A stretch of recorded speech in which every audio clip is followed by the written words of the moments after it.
More of our coverage here from protesting today in Wisconsin. You're looking at the scenes from the destruction from Kenosha, Wisconsin.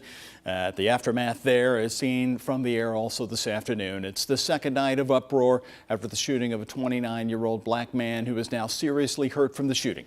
ABC's Rena Roy has a recap and looks ahead to tonight.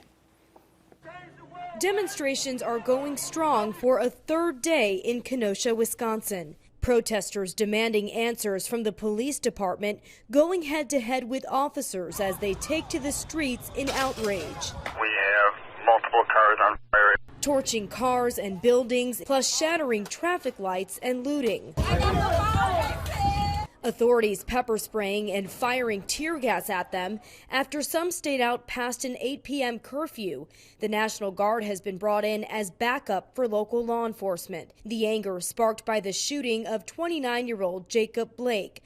New video obtained by ABC News shows the moments right before he was shot Sunday evening around 5. It shows Blake on the sidewalk on the ground in some sort of scuffle with police officers. He gets up, goes around the front of his van with several police officers behind him, at least one with his gun drawn. Once behind the driver's side door, Blake disappears from view, but you can still hear several gunshots. Kenosha police say they were responding to a domestic incident when officers encountered Blake, though it's unclear what exactly led to the shooting. Blake is now in the ICU, his father telling ABC News he's paralyzed from the waist down, saying he prays it's not permanent, but his son can't feel his legs right now. And let me be clear, this was not an accident.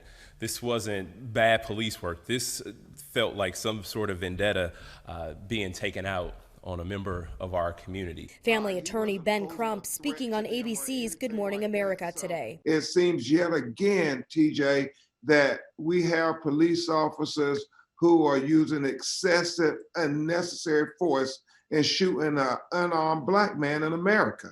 Officials say the Kenosha police force is not equipped with body cameras. The officers involved are now on administrative leave as the Department of Justice also investigates the incident. Rena Roy, ABC News, New York.